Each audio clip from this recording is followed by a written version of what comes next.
দল হিসেবে আওয়ামী লীগকে বিচার প্রক্রিয়ার মাধ্যমে নিষিদ্ধ তাদের সকল কার্যক্রমের উপর নিষেধাজ্ঞা আরোপে অন্তর্বর্তীকালীন সরকারের প্রতি আহ্বান জানিয়েছে জাতীয় নাগরিক পার্টি এনসিপি। জুলাই অভ্যুত্থানে আহতদের ওয়ারিয়র্স অব জুলাই এবং জুলাই মঞ্চ নামে আলাদা তিনটি সংগঠন। আওয়ামী লীগের বিচারিক প্রক্রিয়া শুরু করতে বিলম্ব অথবা তাদের কার্যক্রম নিষিদ্ধ না হলে ছাত্র জনতা রাজপথে অবস্থান নেবে বলেও হুঁশিয়ার করেছেন এনসিপির নেতারা।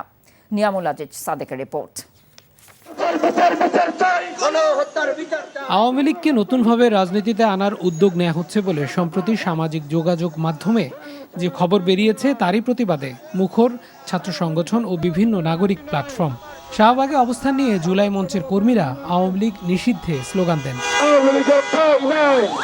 গণঅভ্যুত্থানে আহত ছাত্ররাও রাস্তায় নেমে আসেন আওয়ামী লীগের ফ্যাসিবাদ রূপের পুনরাবৃত্তি ঠেকাতে। ঢাকা বিশ্ববিদ্যালয়ের রাজু ভাস্কর্যে আওয়ামী লীগ নিষিদ্ধে ৪৮ ঘণ্টার আলটিমেটাম দেন তারা।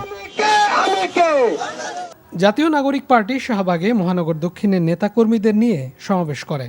সেখানে দলটির দক্ষিণাঞ্চলের মুখ্য সংগঠক হাসনাত আবদুল্লাহ বলেন, সেনাবাহিনীকে কেউ প্রতিপক্ষ বানায়নি, বরং আওয়ামী লীগ পুনর্বাসনে যারা চেষ্টা করছে তাদের বিরুদ্ধে কথা বলছেন তারা।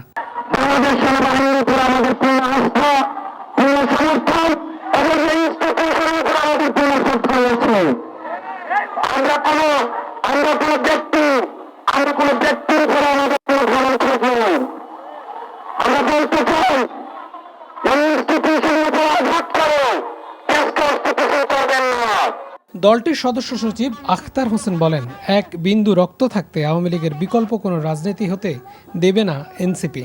বাংলাদেশের মানুষ শুধু তাদের কথার মধ্য দিয়ে নয়, তাদের জীবন দিয়ে আওয়ামী লীগের বিষয়ে তাদের সিদ্ধান্ত জানিয়ে দিয়েছে। আমাদের ভাইরা জীবন দিয়েছিল ওই খুনি হাসিনার হাত থেকে বাংলাদেশকে রক্ষা করতে। সন্ধ্যায় রাজধানীর বকশীবাজারে জাতীয় নাগরিক পার্টির লালবাগ জোনের ইফতারে যোগ দেন নাহিদ ইসলাম।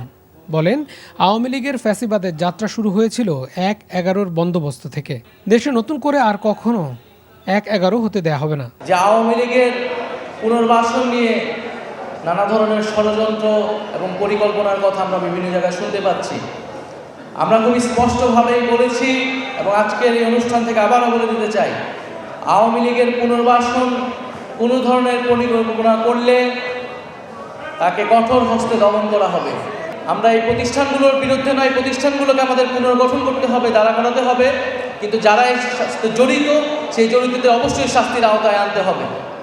ফলে আমাদের এই প্রতিষ্ঠানগুলোর পক্ষে থাকতে হবে এবং জড়িত ব্যক্তিদের শাস্তির আওতায় আনতে হবে। এবং এই প্রতিষ্ঠানগুলোর ভিতরে যদি আওয়ামী দোষরা থাকে যারা আওয়ামী লীগকে পুনর্বাসনের চেষ্টা করতে হয়, তাদেরকে কঠোর বিচারের আওতায় আনতে হবে। ফ্যাসিবাদের পুনর্বাসন শক্ত হাতে দমন করা হবে বলেও হুঁশিয়ারি দেন তিনি। Niamul Aziz Sadek, NTV news, Dhaka. এই ঈদে জামা জুতো অ্যাক্সেসরিজের ডিসকাউন্ট।